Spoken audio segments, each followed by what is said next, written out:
La Coupe d'Afrique des Nations, d'ici ce soir, on connaîtra toutes les équipes qualifiées pour les huitièmes de finale à partir de samedi. Cédric Ferreira, on vous retrouve en direct d'Abidjan. Bonjour, la dernière phase de groupe commence ce soir à 18 h entre les Sud-Africains et les Tunisiens. Match décisif pour les Aigles de Carthage. C'est soit la victoire, soit l'élimination. Et oui, les Tunisiens qui sont dos au mur après une entrée décevante dans cette compétition. Il y avait eu cette défaite surprise contre la Namibie 1-0. Puis ce match nul décevant contre le Mali. Cette fois, il n'y a pas d'autre choix que de l'emporter. Où ce sera la porte? La Tunisie, troisième nation africaine au classement mondial. Les Tunisiens qui n'ont plus été éliminés au premier tour depuis 4 éditions. Donc ça ferait tâche de quitter déjà la Côte d'Ivoire.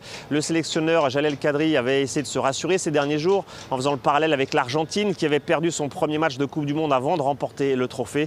On en est encore loin pour les Tunisiens qui devront d'abord passer l'étape sud-africaine. Et puis dans le même temps, le Mali lui fera face à la Namibie, un match avec beaucoup moins de pression, puisqu'un match nul qualifiera les deux équipes, même si évidemment une victoire est mieux pour être mieux classé dans ce groupe E et donc en théorie avoir un adversaire plus favorable en huitième de finale. Et puis plus tard dans la soirée, il y aura le verdict du groupe F avec le match entre la Zambie et le Maroc. Le Maroc, lui, est déjà qualifié. La Zambie a besoin d'un match nul pour passer en huitième de finale. Là aussi, une victoire permettrait aux deux équipes d'être mieux classées dans ce groupe F. Et puis pendant ce temps-là, il y aura la République démocratique du Congo face à la Tanzanie. Les RDC qui n'a besoin que d'un match nul. La Tanzanie qui doit absolument gagner pour se qualifier en huitième de finale. On note aussi que ce match entre le Maroc et la Zambie est décisif pour une autre équipe, la Côte d'Ivoire. Les éléphants ivoiriens toujours pas fixés sur leur sort dans ce tournoi. Le scénario est très simple. Ils vont devoir supporter le Maroc. Si le Maroc bat la Zambie, la Côte d'Ivoire sera qualifiée en huitième de finale. Si la Zambie prend un match nul,